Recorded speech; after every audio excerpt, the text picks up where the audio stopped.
You're listening to The Globalist, first broadcast on the 10th of March 2025 on Monocle Radio. The Globalist, in association with UBS.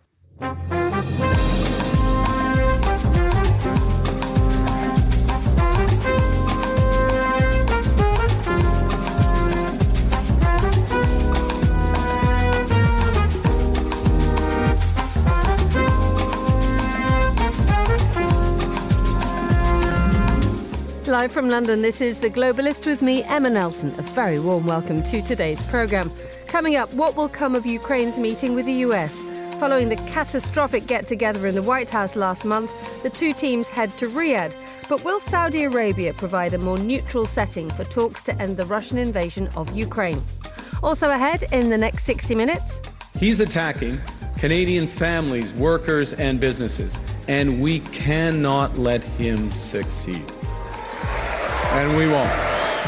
Mark Carney is voted leader of Canada's Liberal Party and Prime Minister of the country. He inherits a nation united against Donald Trump, but a party which has until recently been deeply unpopular. Plus...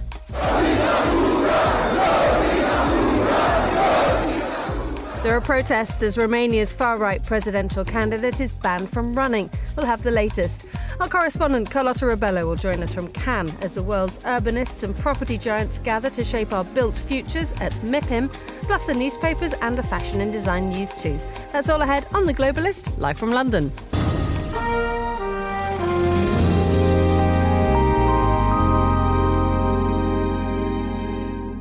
First, a look at what else is happening in today's news. The United Nations has called for an immediate halt to the escalating violence in Syria. Israel's government says it is using all the tools available to bring home the hostages being held by Hamas, including immediately cutting off electricity supplies to Gaza. And the South Korean prosecutor will pursue President Yoon Suk-yeol's conviction for insurrection, despite his release this weekend. Stay tuned to Monocle Radio throughout the day for more on these stories. But first, the fight for the future of Ukraine heads to Saudi Arabia this week as a team from Ukraine heads to Riyadh for a meeting with a delegation from the US. So how will the talks pan out? And given the disastrous meeting between President Zelensky and Trump at the Oval Office at the end of last month, are we looking at more traps being set by Washington? Well, I'm joined now by James Rogers, Associate Professor in International Journalism at City St George's University of London, and the author of Assignment Moscow. Good morning, James. Good morning, Emma. Trump, in the last few hours, has said he believes Ukraine is ready. It feels very much like Ukraine is having to do all the heavy, hard work, make all the concessions in order to get the United States to agree. It certainly looks that way. President Trump also saying that they've just about to stop the suspension of intelligence sharing. So I think a reminder of that, this was one of the things that happened last week, one of the measures which the United States took in an attempt to get the Ukrainians to come to the table. But all these gestures about reminding Ukraine where the power lies. The United States has supplied large amounts of weapons to Ukraine, has supplied intelligence, which has made it possible for them to fight the war in the way that they have. And in return, as we saw in that disastrous, depending on whose point of view you take, encounter in the White House of about 10 days or so ago, we saw there, I think, the tone that was being set. The United States is going to say the way things are, and Ukraine can choose either to go along with it or not. Do we know what America's game is here? I mean, there's been mention of a quick settlement, but one wonders what the further strategy is. That's a little harder to determine. I mean, obviously, President Trump said during his election campaign in the fall of last year that he would end the war in Ukraine within a day. I mean, that obviously hasn't come to pass, but he has made it one of those things that he wanted to move on very, very quickly. I think what the United States hopes is to reach an accommodation with Russia. There have been speculation that business ties might at some point resume. Obviously, the United States was among those countries that imposed very heavy sanctions on Russia in the aftermath of the escalation of the war in Ukraine in February 2022. We've seen, too, there is a big commercial aspect to this. The United States is also talking about the rights to mineral exploitation and extraction in Ukraine. So I think these are the terms, this is President Trump's background in business, particularly in real estate. And I think he's trying to bring some of the lessons that he's learned there, or some of the successes he sees himself as having had there, into the arena of international relations. But I think, in terms of what the longer term game is, it is reaching some kind of accommodation, some kind of understanding with Russia. And this suits President Putin down to the ground. If you look back at some of the Russian statements, particularly in the lead up to the escalation of that war in late 2021, it was about Russia being treated in the way, really, that the Soviet Union was in the last century. In other words, Washington and Moscow get together and they decide the fate of Europe without the Europeans necessarily being at the table or having a great say in what that fate will be. Do we have a framework yet? Do we have any idea of what a ceasefire could look like or how indeed it could be operated? Because not long after the invasion, academics in Geneva gamed it and they came up with lots and lots of different possibilities. But what we face now is lots of theory, lots of discussion being had behind closed doors about what could happen. But putting it into practice could happen incredibly quickly, couldn't it?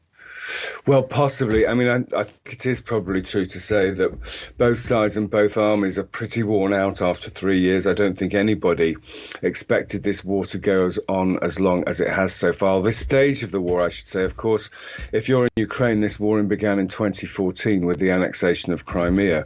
And Russia, of course, believed that it would be over in a matter of days, did not expect the resistance that Ukraine has put up. But both sides have paid tremendous costs in terms of casualties, in the terms of the money that they've had to spend to keep this going. So I think there is a will to stop, but the point remains that the terms in which that could happen remain very, very, very far apart.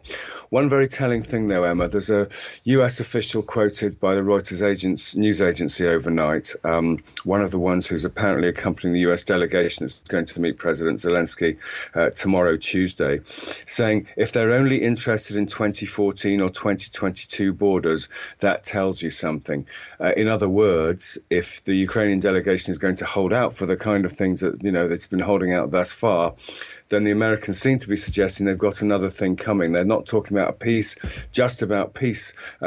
This same official is talking about a realistic peace, which one can only imagine means Ukraine being ready to give up at least some of the territory it's lost in the last 3 years. So we go into these negotiations with Volodymyr Zelensky not at the table, by the way, but we have this situation whereby, again, as we have mentioned before, Ukraine is on the back foot. Ukraine is already having to concede land that it has lost to Russia.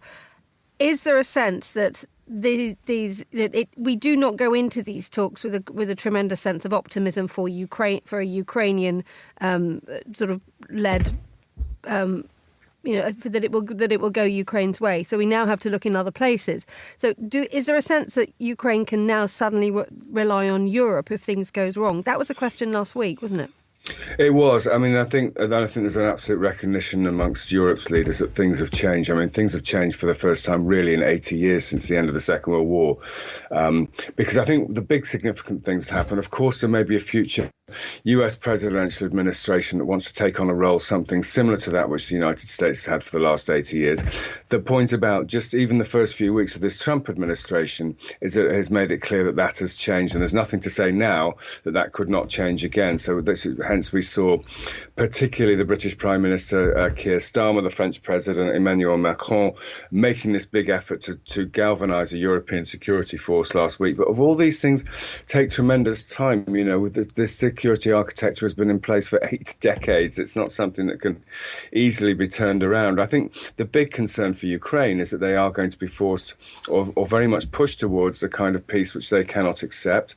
And for those deep critics of President Putin, that, of course, means, he's going to end up, it's taken him longer than he hoped it would. It's not gone as far as he hoped he would, but Putin can claim some kind of victory if he ends up having control over a swathe of eastern Ukraine. And there's nothing after that, Russia's critics would say, to stop them trying again in the future to take more of Ukraine or indeed some more of the countries bordering Russia. Let's talk about the context of the location which is all happening. In Riyadh, the US and the Russians have already had their conversation in Riyadh, but let's look at what the nature of the relationship of all the players here. Saudi and Russia get on well. Well, they do. I mean, Saudi is seeking a greater role in global affairs, and I think there may also be an element here. You know, remember this is something which has often been off the table in the Middle East since the war which started there on October the 7th, 2023. But at the time, there were attempts, to move Saudi Arabia towards recognition of Israel, something which obviously would greatly suit the United States' broader strategic aims in the region. That has come off the table. Simply because one cannot imagine the opposition of many Arab populations to such a move, given the large-scale civilian deaths in Gaza over the last 18 months or so. But I do think that we see here Saudi Arabia offering itself as a host for these big international talks with the aim of raising its own international profile, not just, of course, as a major oil exporter and a major player in that way, a major player in the region, but a major player in global affairs that can play a role in facilitating an end to these kind of conflicts. But it is going to be interesting to see how this proceeds. I mean, I think it is significant that, 10 days after that encounter in the White House, the Ukrainians have accepted that, of course, they do need to talk to the United States, difficult though that may be after their attempts to humiliate their president. So there is some sort of sign of progress here. But as I say, I see nothing here really which gives Ukraine any of those things for which it has really been fighting the war for the last 3 years. And then we also have to talk about the Saudi Arabians and the United States. And there's to great fanfare. It was announced a couple of days ago that the Saudis will invest $1 trillion in the United States. Well, that's a very warm relationship. And as I say, and I think this diplomatic role for Saudi Arabia and the United States' willingness to engage with it. And of course, that first meeting there between US and Russian delegations last month to discuss Ukraine took place in the kingdom. So I think it is all part of that. Obviously, if this process that's beginning now does lead to success, it will be, seen as a success for Saudi Arabia too, as the host for successful talks. James Rogers, thank you so much for joining us on Monocle Radio. You're listening to The Globalist.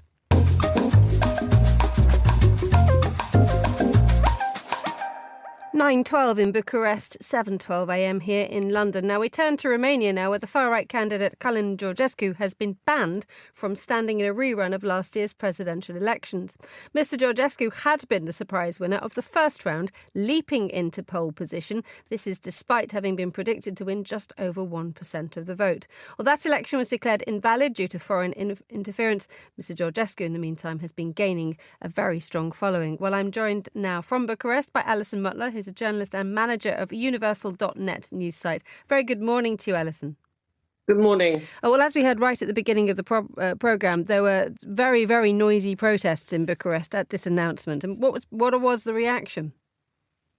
Călin Georgescu's supporters had gathered outside the Central Election Bureau. There were fears that his bid for the presidency would be stopped. And it was, and they reacted very angrily. They fought with police. They threw bits of pavement at them. The clashes kind of continued into the night. There were no serious injuries. One policeman was taken to hospital, but he didn't have any serious injuries. So, as expected, there was a lot of anger at the front-runner being banned from the electoral race. Was there any great surprise when the disqualification was announced? It all happened very quickly yesterday afternoon, didn't it? It did happen very quickly and quite decisively. I think underneath there wasn't a great surprise. In fact, there'd been a lot of tensions over would he be banned, would he not be banned. So I think when he was banned, there wasn't surprise, but there was a lot of tension and anger over it. But I think deep down, even he himself knew that he stood a good chance of being banned. Do we know how genuinely popular Călin Georgescu is, given the fact that before the first round of the presidential elections, his polling numbers were minuscule. He then goes and polls the first numbers, the biggest number of votes, I should say, leading to this disqualification. But he now seems to have support. So where does he actually stand? He's actually what you call a protest vote. There are a lot of people, or there are a significant amount of people who are very angry with the mainstream parties, and they think that there's too much corruption, that Romania shouldn't be involved in helping Ukraine, etc., etc. But his supporters are very loud. And so, they get a lot of the media attention because they express themselves quite vociferously. That said, most Romanians are actually against him, but they haven't been out protesting against him. But his supporters are loud, so they are getting noticed. As I said, it's a protest vote, not necessarily in favour of him. I think the Nationalists now will scramble quickly to try and find another candidate who can run in the May elections. That's my prediction. Do we know why he was banned? Yeah, he was banned. It went back to the original decision of Romania's top court, which said there'd been interference in elections. And so they said we cannot let a candidate run who has already not respected the constitution and democracy by allowing free and fair elections. Basically, it would be nonsensical to allow somebody who's been banned for interfering in free elections to stand again. Explain a little bit more about where the international interference comes in, because it was, as we mentioned at the start of this interview, the first round of last year's presidential elections were declared invalid because of international interference. Where was the evidence for that? What did we see? The international interference was Russia. Russia interfered by, they had set up years before many hundreds of TikTok accounts which amplified his message. So in a very crowded field, I think 14 ran for the position of president. His campaign the last 2 weeks suddenly took off and was amplified by these TikTok accounts. And there were other kinds of interference on social media, on Facebook, etc. But it wasn't, there were sort of suddenly millions of viewers. There was tech interference. But it was revealed as Russia. The former president said that. And also the European Union has said that. And Blinken, the former US Secretary of State, said that as well. So we now go into a second presidential election without the candidate who won last time. We have the continued threat of Russian interference. So what firewalls are in place that will convince Romanians that their next round of elections will be indeed free and fair? Well, that's a very good question. I think, first of all, Romanian authorities will be much more on the ball about this because it did happen quite quickly in the last 2 weeks of the presidential campaign. And I think it's fair to say Romanian authorities perhaps were lax. Whether it was lax in whether they noticed it or whether they communicated is another question. But there are also a fair amount of voters who don't really care about Russian interference. They just want to go out and protest and vote somebody who's not from the mainstream parties. But I think for sure the Romanian authorities will be much more on the ball. And also the Romanian media, which was taken totally by surprise. A lot of them didn't realise that Russia actually could or would interfere. Not Universal.net, I hasten to add, but they didn't realise that Romania would be a target for Russian interference. So I think Romanians have woken up out of their naivety. But of course, there will be people who will vote for a candidate whether or they won't care whether there's Russian interference or not. Let's turn to the gaining influence of the United States in all this. We've already had the United States Vice President, J.D. Vance, and Elon Musk criticising Romania for cancelling last year's election. Clearly, America is looking at it from a different perspective, perhaps from a more pro-Russian perspective as well. And we've seen a warming of relations between the US and Romania last week with the release of Andrew Tate and his brother from a Romanian jail flown on a private jet to the States. What does this now do to change things? That is an added complication for Romanian authorities and the Romanian government. Because there may be fears about upsetting America, which is a strategic partner of the United States. But let's not forget Călin Georgescu has been indicted and there are 6 serious charges against him. And Romania still is a sovereign country and Romania still is in the EU.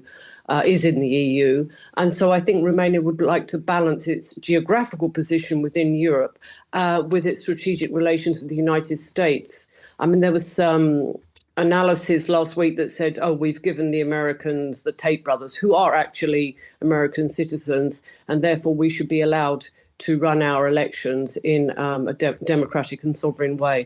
Alison Butler, thank you so much for joining us on the line from Bucharest. Still to come on today's Globalist. Hi, I'm Monocle's Carlotta Rebello, and today is day one of Mipim, the global urban festival happening in Cannes and gathering some of the world's leaders in real estate, city making and architecture.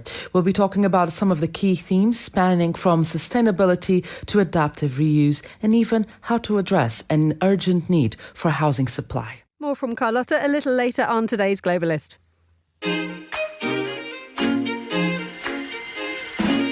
UBS is a global financial services firm with over 150 years of heritage.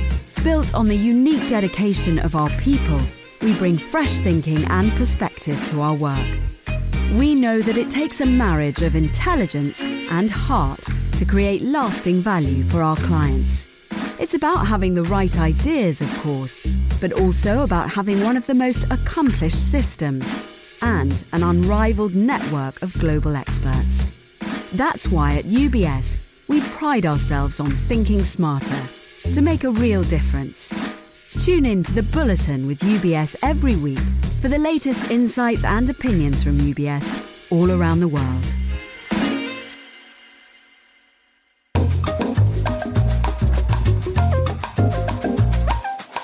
Let's have a look at today's newspapers. Joining me in the studio is Simon Brooke, journalist and communications consultant. Good morning, Simon. Good morning. Very good, thank you. Very, good. We were just saying actually how nice it is that it's now light when you get up at the crack of dawn to come on this programme. It is that thing. If you're listening live and you're in the Northern Hemisphere, you are early birds with us because we are just about to enter spring and it's very nice indeed. Look, in a little while we'll be be brought up to date from Paul Waldy, Europe correspondent at the Globe and Mail, on the big news that Canada has a new Prime Minister. It's Mark Carney, former Governor of the Bank of England, former Governor of the Bank of Canada. Simon, would you be kind enough just to have a look at how the papers are reacting to it, please? Yes, very positive. Politico is analysing why he's been elected, and chiefly the main reason, according to Politico, is that he is not Justin Trudeau. And the Politico points out that Trudeau was just deeply unpopular throughout most of last year, even though, interestingly, he did see a swing back towards good approval ratings because of his interactions with President Trump. Politico also points out that perhaps Chrystia Freeland, the other contender for the role, didn't make it because as Deputy Prime Minister and Finance Minister, she was just too close to Trudeau. Mark Carney has qualifications, according to Politico, which include the fact that he's boring and he's good with the economy. So if you think about it, looking down through past the southern border, we've got somebody who is certainly not boring, and many people would say, and it certainly looks like, according to the economic indicators, that he's not great with the economy. Okay, we'll hear a little bit more about Mark Carney in a while, but let's move on to another story that's also in Politico. But France is now trying to do what it can to take the money, that the frozen assets of Russia, to fight the war against Ukraine. Yeah, this is a big debate, as you know, across Europe about whether there is some way of not just using interest from the frozen assets that Europe holds, but actually to take those assets themselves and to use them as a way of supporting Ukraine. Obviously, the whole debate has been reinvigorated and is much more topical now, given the fact that there's so little support from the US. So, yeah, France will use the interest from frozen Russian assets to fund an additional 195 million euros for arms for Ukraine, according to the French Defence Minister Sébastien Lecornu. Paris will provide the Ukrainian army with older equipment from the French army, in particular the MAX 10RC tanks and armoured front-end vehicles. I mean, I found this slightly depressing. This is older equipment, but presumably with the desperate straits that Ukraine finds itself in at the moment, then anything is welcome. There's a statement from Russia quoted in Politico. You will have to answer for your actions and return what was stolen. And I just read that and thought, clearly no sense of irony there, really. It's the difficulty that France faced is that when they did the interview with Monsieur Lecornu, it was in La Tribune yesterday, He did that thing where you repeat what you shouldn't say when he said, I'm not one of those who say that there will be a third world war. He's just said it. Exactly. That's not great, is it? No, in it's terms of not. pushing the narrative. No, it's not. And certainly fix that horrendous possibility in people's minds. Right, let us have a look at this. An amazing article in the FT. It's done Germany's books. Yeah, it has indeed, or rather a poll of economists have looked at the German economy. And yeah, exactly. According to these economists, they tell the FT that Germany can spend almost another 2 trillion euros without harming growth. There's an opportunity for what's described as a large fiscal capacity. But inevitably, these economists suggest that or urge the would-be Chancellor Friedrich Merz to spend the money wisely. So obviously, this has implications for the German economy. But given that Germany is the biggest economy in the EU, it has implications across the whole of Europe. So apparently, as I say, that Germany could increase this debt. This would take the fiscal burden from its current level, in case you're interested in the figures, from 63% of GDP, which of course, if you compare it with other countries, is pretty modest, to 86% of GDP, which is a big whack, but again, isn't a huge amount when you look at other countries, including the UK. And this would not have negative repercussions over the next few years, according to the FT economists. And just following up on this one, there are now obviously questions about how to spend it. So last week we had the Germans saying very quickly they were going to step up on defence spending, and they were also going to push money into infrastructure. But the Financial Times has noticed that the policy details that are coming through actually go against what economists are saying. So what the Germans are now going to do is promise new state benefits, especially higher pensions for women who don't work, mothers who don't work, a cut in VAT for restaurants, and reintroduction of fuel subsidies for farmers. Quite a left-wing budget there. But it goes against what the economists are saying. Well, this is always what happens when political short-termism collides with economic reality, doesn't it? And as you say, what the economists would recommend is this expenditure on infrastructure. There's been a lot of coverage recently about Germany's crumbling infrastructure. Trains don't work, internet isn't great and stuff. So, yeah, you can use this money to make yourself popular.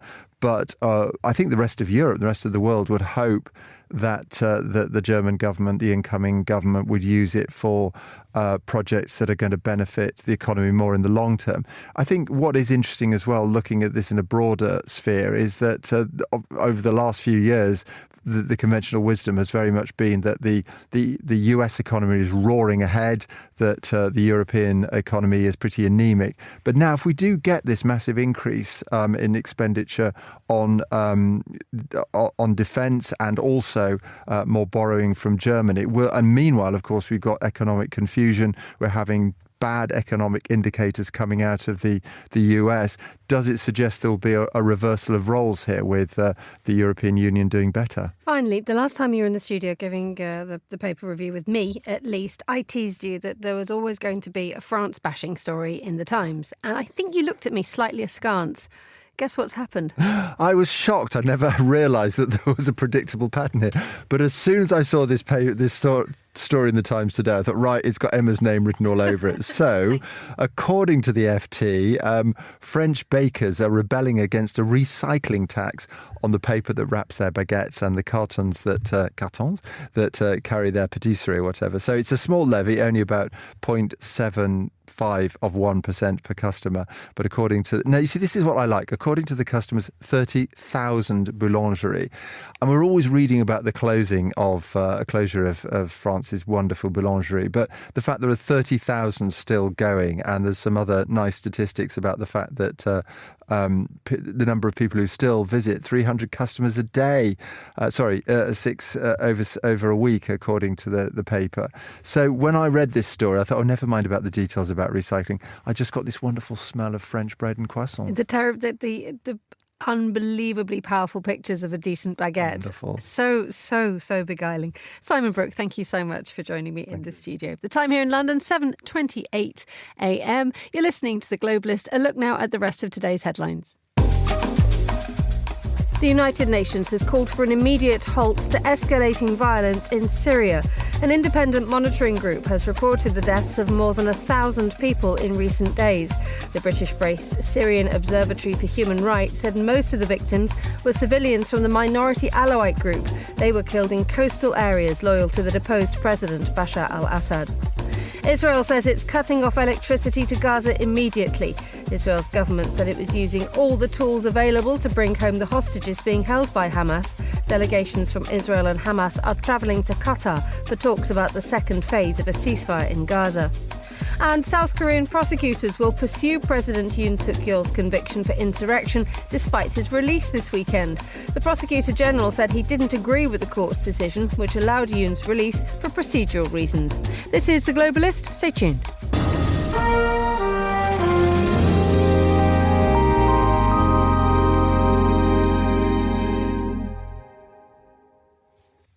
Time now for a look at another story we're looking at here at Midori House. Jack Simpson joins me with his assessment of what America's relationship with South Korea could become during Donald Trump's already explosive second term in office. Amid the backdrop of Washington's growing hostility towards its traditional allies, the annual and usually uncontroversial military drills between South Korea and the US have been shrouded in uncertainty. To ensure their compatibility for effective conventional deterrence in the Korean peninsula, the two countries' armed forces will hold joint defence drills from today until 20th of March. Donald Trump has spent much of his time back in the Oval Office picking unnecessary fights with US partners, as various as Canada, Mexico, Denmark and Ukraine. At the same time, he seems to admire the autocrats whom US foreign policy traditionally opposed. But he has also called North Korean's Supreme Leader Kim Jong-un his friend, greatly concerning those across the border in Seoul. In 2018, Trump notoriously claimed that they fell in love. I was really being tough, and so was he. And we would go back and forth, and then we fell in love. Okay? No, really. He wrote me beautiful letters. Kim is yet to return the compliment, at least publicly. During his first administration, Trump traded away US drills with South Korea as part of his negotiations with Kim. Should he re-engage North Korea, he will likely do so again. The US president has also routinely derided South Korea as an unfair trading partner and military freeloader. On top of this, a pair of South Korean fighter jets accidentally dropped 8 bombs in the city of Pocheon last week, injuring 15 civilians and making this year's practices even more heavily scrutinized. Some believe they may be the last such exercises for a long while. Jack Simpson there. For more from Monocle's editors and correspondents, sign up for our free daily newsletter, The Monocle Minute. Just go to our website for more.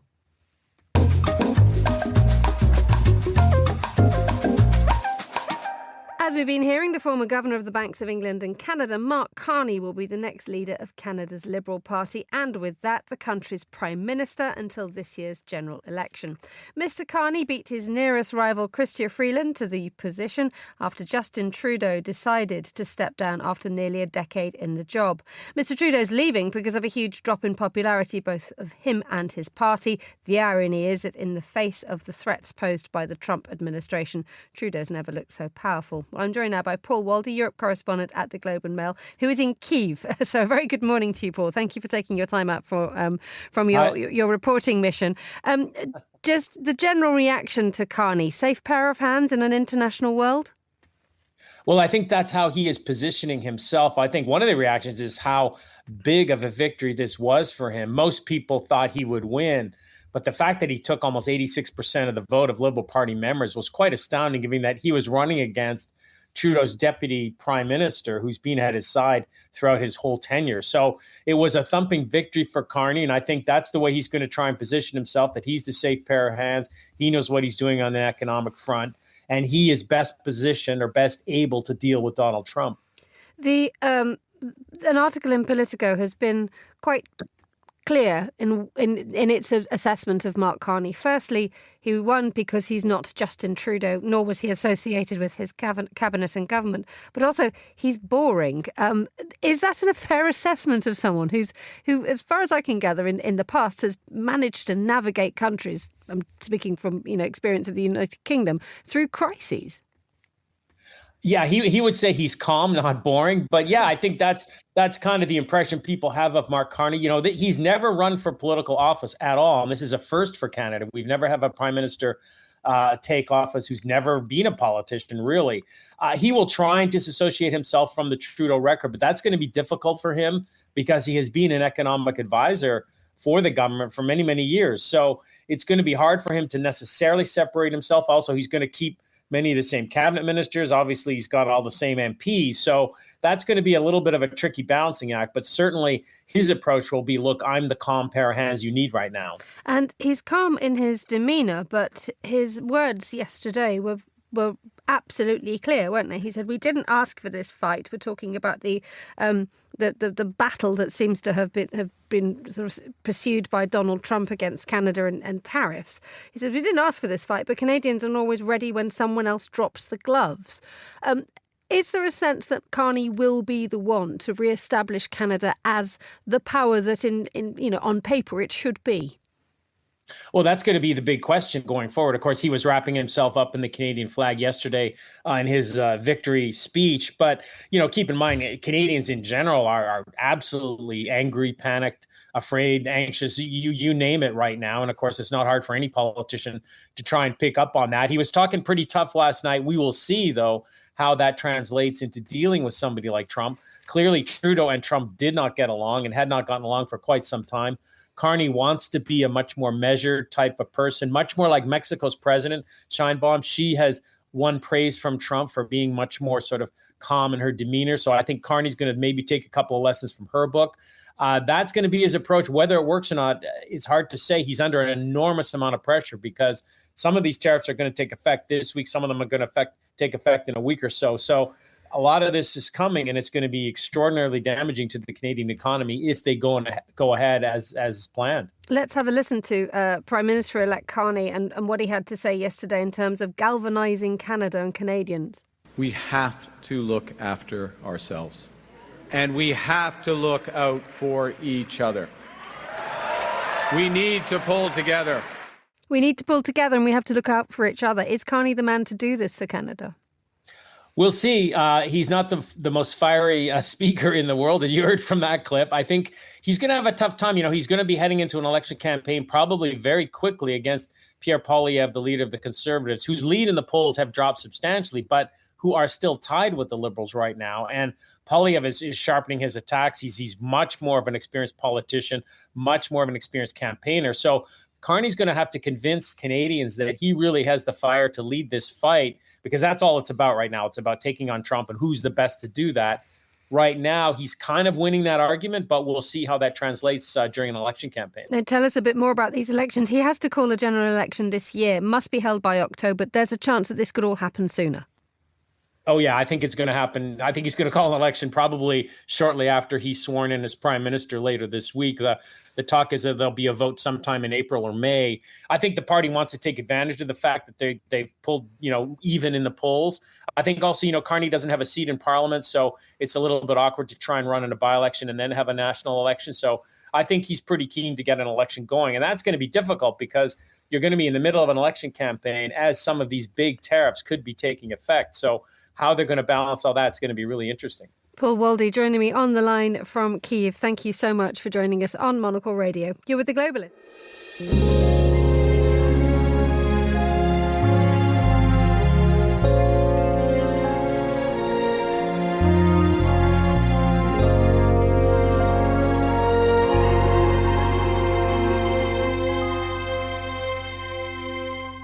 If you think of Japanese trains, the high-speed Shinkansen probably springs to mind. But there's a new railway trend in the country that finds value in slowness. It's the ultra-luxury sleeper train 7 Stars in Kyushu, offers only 80 trips per year, and it's about to launch a night train from Nagoya to Osaka. It goes so slowly, it has to incorporate a 4-hour stop to avoid arriving too early at its destination. Well, today we're joined by the Tokyo-based journalist Eric Augustin Palm, who experienced the 7 Stars in Kyushu firsthand. And I'm delighted to say joins me now. Very good afternoon to you, Eric. Thanks for having me. You have been on the 7 Stars in Kyushu. Could you talk us through what it's like, please? Well, the 7 Stars is often described as Japan's most luxurious train. and it operates only in Kyushu. There are various types of cruises you can take with 7 stars. The one I took was 2 days, 1 night, and it's designed purely for leisure. It's a multi-day rail cruise where passengers stay in their private suites, a maximum of 20 passengers, dine on gourmet meals, and take in Kyushu's landscape through large panoramic windows, and also do little excursions, like sort of curated excursions in the towns the train passes by. So it's a far cry from the typical Japanese rail travel, where affordability and efficiency are prioritized. So what was it that brought the 7 stars about then, given the fact that, as you have just said, it doesn't necessarily fit with the traditional view of Japanese trains, which is what you said, speed and efficiency? Well, Japan has always had a deep love for trains. I mean, it might be the most train-loving population, I think, on Earth.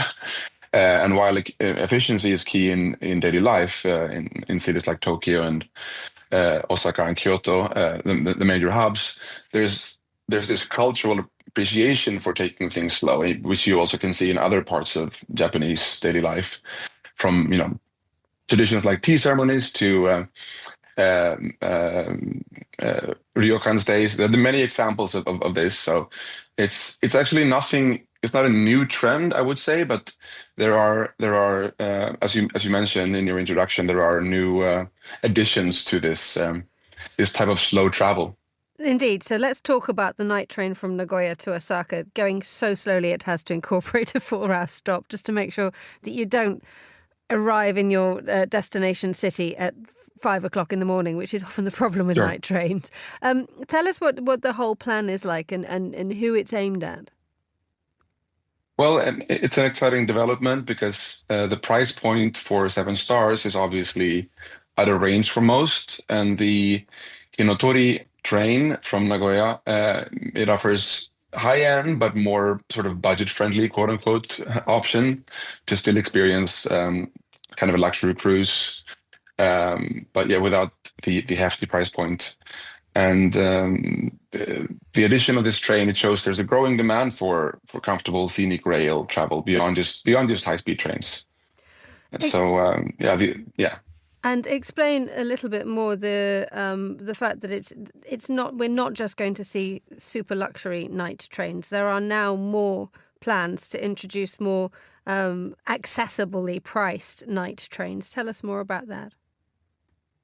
I mean, it's been a phenomenon for quite a while, actually. And there are other very luxurious trains in Japan, such as the Mitsukaze and Shikishima, that also goes around Honshu, the main island. But there are also more affordable options like the Koto Koto train and Aoyoresha that also provide scenic, slow travel and gourmet experiences without this ultra high price point.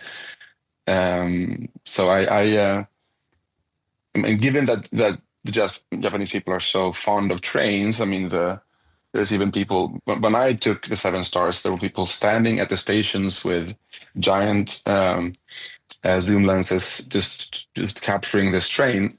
I've never seen this kind of enthusiasm for trains anywhere else in the world. So I think it's safe to say that the slow train trend will continue to thrive, and apparently it will be even more expanded now. So if you're a train operator or a train manufacturer listening to this right now, what advice do you think they should hear now about how the rest of the world could learn from how the Japanese do all this? Well, I mean, slow trains offer something high-speed trains simply cannot. I mean, it's a sense of relaxation, nostalgia, which also is a big sort of cultural affinity in Japan. It's a very nostalgic and sentimental country, and the connection with the landscape.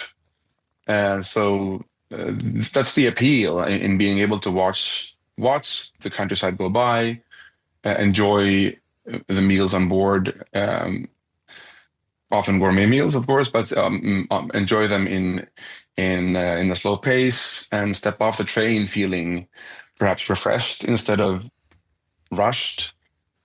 So that's the appeal, and that's what I felt as well. Then, regarding the price point, I was part of a media trip, so that's how I accessed this experience. But I can certainly see how the price point could be controversial in many's eyes, because affordable train travel is such a core part of Japan's infrastructure. Eric Augustin Palm, thank you so much for joining us on the line from Tokyo. You're listening to The Globalist. UBS has over 900 investment analysts from over 100 different countries. Over 900 of the sharpest minds and freshest thinkers in the world of finance today. To find out how we could help you, contact us at ubs.com.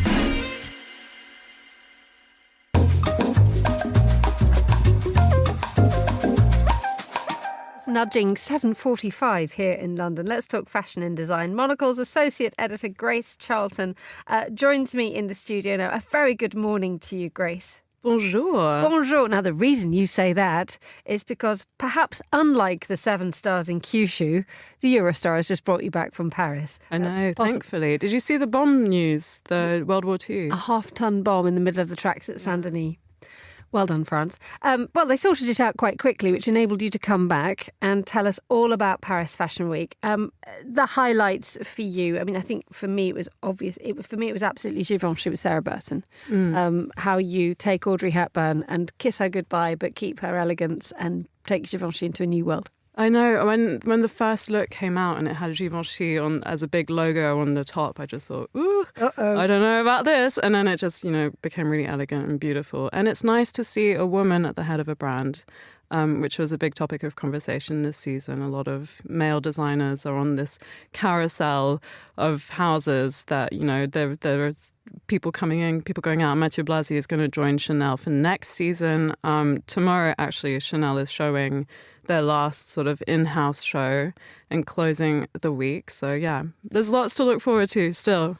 We've had a big week of, excuse me, we've had a big week of houses going back to what they're very good at and houses finding their identity again. Because for such a long time, we've talked about this quite a lot on Monocle Radio, the idea that the amount of churn at the top with creative directors coming and going, having to reinvent, having to totally change the way that a brand operates is not necessarily reassuring for a consumer. If people like to invest in a brand, and they sometimes, people do get very, very faithful to a brand because of what it stands for and because of what it looks like. And now the fact that we've got the grown-ups back in the room a little bit with the likes of Sarah Burton. Hopefully it can be a long tenure. It won't just be 2 years or 4 years. Yeah, it's true. It's hard for designers to come in and just completely reinvent and turn around this big ship and get loads of profits. Things take time, and I think that's what we're hopefully going to start seeing in the coming decades. And we'll see this. We'll see the last, as you mentioned a moment ago, the last in-house Chanel collection before Mathieu Blasi comes along. That is a house which has absolutely kept its codes so rigorously, beautifully in line. In that interregnum, hasn't it? Yeah, Chanel, I think, has the strongest sort of visual identity that a lot of creative directors have to follow when they arrive. The house codes are super strong. So I'm really intrigued as to how Mathieu Blasi will take over. Yeah, definitely. Let's talk a little bit more about what was happening off the catwalk and on the streets. Paris doesn't like change, and that's often manifested by the people who don't like the fact that a bunch of fashionistas rock up in the Marais, start taking photographs of themselves, and everybody gets cross. It's actually my biggest takeaway from Paris Fashion Week is they need to sort out their traffic system. Obviously, there's something going wrong. I don't know what it is. I was pondering it when I was stuck in a cab for 40 minutes when I could have just walked for 10. It would have been a 20-minute walk, a 40-minute cab anyway. And do they need to implement better fines, when you get stuck in the box? Because everyone just pushes and pushes and pushes at the intersection, and then they get angry. And then the cyclists are almost flinging themselves in front of you. It's awful. That's my biggest takeaway from Paris Fashion Week. They need to sort out their traffic. This is not what the Mayor, Anne Hidalgo, might like to hear, given the fact that she has dedicated the best part of 10 years to try and fix Paris's internal problems. But let's talk about the fact that, that people are sort of taking over the French capital, and it's not just the taxi drivers who are getting cross, but if you're trying to walk down the street. I mean, yeah. To be fair to these cross taxi drivers, a lot of fashionistas in their huge outfits are trying to, do a little photo shoot in the middle of the road, and everyone just hates them so much. But it's funny because Paris is a fashion capital, and I'm sure they'd be proud of it any other time of the year. But when it's actually Fashion Week, everyone's rolling their eyes. I can overhear in cafes the waiters being like, "Ugh, la Fashion Week," it's so funny. It is good fun. Tell me this. I mean, we're going to broaden this out a little bit more, because I was walking down the street in the centre of London yesterday, Marylebone, beautiful sunny day, and a woman. Clearly, I have no idea what the motive and the intention behind it was, but she was dressed in a very lovely beautiful, Macintosh trench coat. Hair slicked back, sunglasses on, bright red lipstick, was filming herself doing pirouettes down the street. Oh, wow. And making people stop in their path. And I quite had at that point, I've suddenly gained an awful lot of sympathy for the Paris waiters. Yeah. Because you just think this woman was utterly oblivious to what was happening to the rest of the world. And people were just going, goodness me, woman. I know. We were jumping out of the way to avoid it. And she seemed totally oblivious to the fact that she was in a public place. What's happening here, Grace? I honestly don't know, because I agree I'm just such a cringy person. I always just cringe at myself constantly. I can't imagine getting rid of that sort of cloud of cringe and just doing a little photo shoot at a little brasserie, or, going actually actively annoying other people with how vain I'm being. I think I honestly, I have no idea. You do want to go up to them and say, what exactly do you do? Please stop. Please stop this. But they probably make a lot of money. That's the motivation, If you're an influencer, I don't know how the influencer economy works. I'm never going to be one, because I can't get rid of this, crippling shame. I'll sit in the crippling shame corner with you quite happily. The nice thing, though, is that you do get to do a lot of people spotting, even if they are a bit not understandable. What were the last time I spoke to you, you're talking about very large amounts of cashmere on a plane going to Petit Roma, which left me with a lasting impression. What was the lasting impression? What's everyone wearing, doing and whatevering in Paris this week? It's hard to pinpoint exactly what one, dominating aesthetic might be, but I was actually going through a few more pictures of the shows that took place in the past few days, and I have to say, I think there's a distressed corporate air going on, like Stella McCartney and Balenciaga. I've noticed, I wrote a column on it in the Saturday Minute, but also big cuffs, which I'm sporting at the moment. She's got big cuffs, girls. You just dress shirts, and you've forgotten your cufflinks, and it's okay. You're just going to let them fly. And ideally, you pair it with more of an austere black coat on top. I saw a lot of it at Dior. I saw it at Prada in Milan. I also saw it in London at a few shows. So if that's hinting at some sort of corporate existentialism, I'm here for it. So we're now going to be looking forward to the influencers flying down the street with enormous cuffs, setting us out, knocking us out. And also not going to their office jobs. No one really goes to their office jobs anymore. It's become a romantic idea to dress up in a shirt and have a briefcase and chuck on a blazer. Dreaming of having a job. I know. Grace Charlton, thank you so much for joining me in the studio. You're listening to The Globalist on Monocle Radio.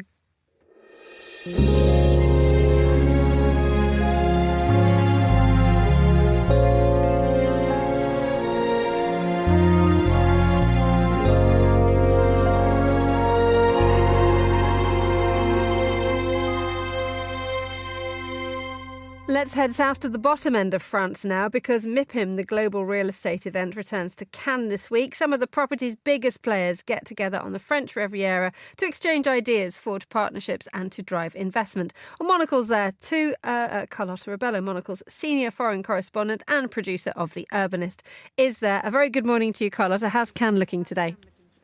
Good morning, Emma. Today is looking much better. When I arrived last night, there was a storm taking over the Côte d'Azur. So after a bumpy landing, today I woke up to sunshine. So I think this is a good omen for the week ahead. Excellent. This is good. Now, Monocle, before we start about what's happening at Mipim, Monocle has a bit of a beefed up presence there this year, doesn't it? Something to be excited about. Absolutely. So this year, Monocle will have its own studio and stand inside the Palais de Festival here in Cannes. So we'll be right next to the Spanish pavilion and the Japan pavilion as well. So our radio studio, Monocle's editor-in-chief, Andrew Tuck, will be here too, hosting interviews, meeting people, and also a chance for people to pick up copies of the magazine and get to meet the team. So do stop by for any listeners who might be at Mipim this week. You can find us in the Palais by the Glass Rotunda. Indeed, you can go and meet Andrew Tuck and Carlotta Rebello, and if you're lucky, you might even be able to have an interview and end up on the radio. So let's talk about what the big talking points at this year's Mipim are. Yes, so not surprisingly, sustainability and environmental value is high up in the agenda. Now, this is not just about the delivery phase of the built environment, but actually how in real estate projects in all stages we can enhance this environmental value. And that means, energy efficient buildings, how to integrate renewable energy sources, the environmental, social and governance frameworks that particularly inside the European Union it has been applied and deployed by a lot of the developers. And we've heard in several conferences this the road to zero from either an economic or a geopolitical standpoint. So it is to no surprise that here it's present too. But one other aspect that I find that is quite interesting this year is on urban recycling. So we know that urban areas are facing space constraints, and when I say recycling, I don't necessarily mean waste recycling,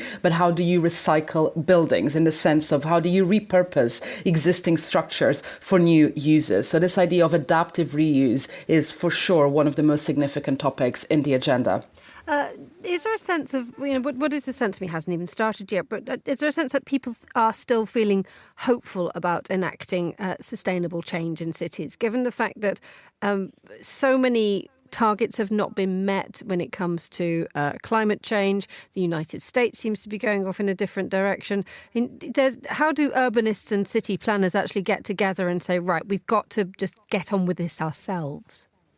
That's such an important question, Emma, because it is indeed about the fact that these conversations need to move on from, the conference circuits and actually be deployed. I'll tell you, just last night when I was, on my shuttle from Nice Airport to Cannes, I was sitting next to the CEO of a real estate investment firm, and we got chatting about Mipim and all things, and we got to this question about, environmental values and sustainability and whether or not clients now still need convincing, or is it expected? And he was sharing with me that it's absolutely expected at this stage, and how much in the past decade that has changed. When when 10 years ago, there still took a lot of convincing to incorporate sustainability and environmental factors into projects. And now it is more of a question about how far do we go. So just to give you an idea of how much the conversation around this has changed in the sector. And it is indeed about taking some of those discussions happening here and implementing them in the real world. And that's what makes Mipim so special. It's not just a conference where we attend sessions. I'd say the vast majority of people don't even go to the grand auditorium to watch the sessions. It's all about who's here, who can you meet, how can we sign deals, how can we make things happening. We've got about 40 seconds in which you can tell us who those people are, those great key figures that you're looking forward to hearing. Yes, so today we're starting off really strong with London's Mayor, Sadiq Khan, and that's on a special summit about housing, an issue that affects cities around the world and obviously London very much so. We'll be meeting as well with the Minister of Housing for Oman, with the Mayor of Riga, with developers from different companies, from Knight Frank, from CBRE, and from Urban Partners as well. And that's just to name a few. And a very exciting retail project, luxury retail project by Pembroke and SHL Architects happening in Stockholm too. So tune into Monocle Radio throughout the week for highlights from those interviews. We shall indeed. Carlotta Rebello, thank you so much for joining us on the line from Cannes. And that's all the time we have for today's programme. The warmest of thanks to all my guests and to the producers, Laura Kramer and Carlotta Rebello. Our researcher was Francesca Gilks and our studio manager was Mariella Bevan. After the headlines, more music on the way. I'll be back with a briefing live at midday here in London. The Globalist returns at the same time tomorrow. But for now, from me, Emma Nelson, goodbye. Thank you very much for listening.